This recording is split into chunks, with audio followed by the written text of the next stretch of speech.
အမလေးရတဲ့တိုင်သားတရားသမီးတရားနဲ့ ဟုတ်တော့ပြီတော့ဟုတ်တယ်သားတရားသမီးတရား ပေါင်းနိုင် ဘယ်လိုယူစီချင်တာဒီတော့မှပြောပြပါဦး ဟမ် ဘယ်လောက်ပဲ ဟာအလုံးလုံးနေတာ3ယောက်တော်ပြီပေါ့ ကဲတကယ်ချင်းပြန်ကြည့်ရအောင်ပဲ ပြန်ကြည့် ဟုတ်တယ်မဟုတ်ဘူးလေဘယ်လောက်ချစ်လဲဆိုရင်မေဘေကြီးကနှကန်းကြီးကြော်ညာအမေတို့အမေ9ယောက်မလားအဲ့ထမိန်တွေဝတ်လာတာဟာမထမိန်တွေဝတ်လာတာထမိန်တွေပေါ်ခဲ့တာ အိတ်ဒီပါ နှကန်းကြီးကြော်ညာ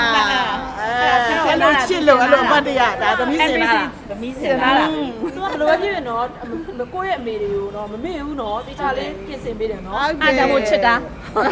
အကြောင်းရမ်းချစ်တာလို့ပဲစင်လဲစင်တယ်ပေးလဲပေးတယ်အဲ့ဒီအပြင်ကို तू ကအဲ့ဒါတွေကိုအပိုင်ယူသွားတော့တဲ့ဖနက်ကစားခေါင်းကနေစပြီးခြေထောက်ထိ အစားဆုံး အကုန်လုံးအမတ်ရရည်နဲ့ပေါ့ မတရားလေးနဲ့ဝေးလာတာ